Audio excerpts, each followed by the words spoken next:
it's the day before my procedure, and I'm on my way to the hospital to get COVID tested to make sure that I am negative, so they'll be able to do what they need to do tomorrow. So wish me luck.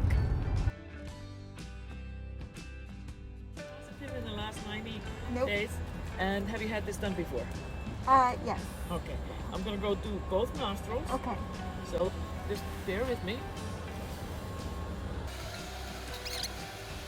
All right. So, John, thank you. Thank you for doing this. no problem. Be safe out there, and hopefully you won't hear from the doctors today. Yeah. So we'll see you tomorrow. Thank you. So some of you know I struggled about sharing this publicly, but I decided to do it because awareness and early detection saves lives. So about 3 years ago, I was having some issues with my stomach, and my doctor recommended that I go in for a colonoscopy and an endoscopy. In doing so, they found adenoma on my colon, and I had to have it removed. They told me that if I hadn't gone in for the colonoscopy and found this, I would have been full of cancer within a year or two.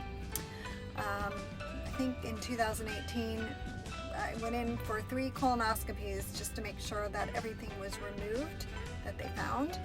I also had to go in for an endoscopy, and in doing so, they found a septated cystic lesion on my pancreas, an IPMN, which requires constant surveillance. So every year I go in for them to measure the cyst, the lesion.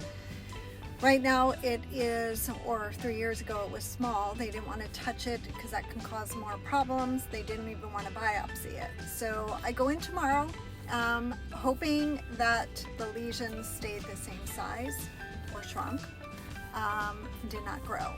So I'm gonna document this because there are some people out there that have messaged me and are going through similar situations, and I think we can be a great support to one another. So tomorrow's the day. Fingers crossed that I get good news when I awake. So see you guys tomorrow.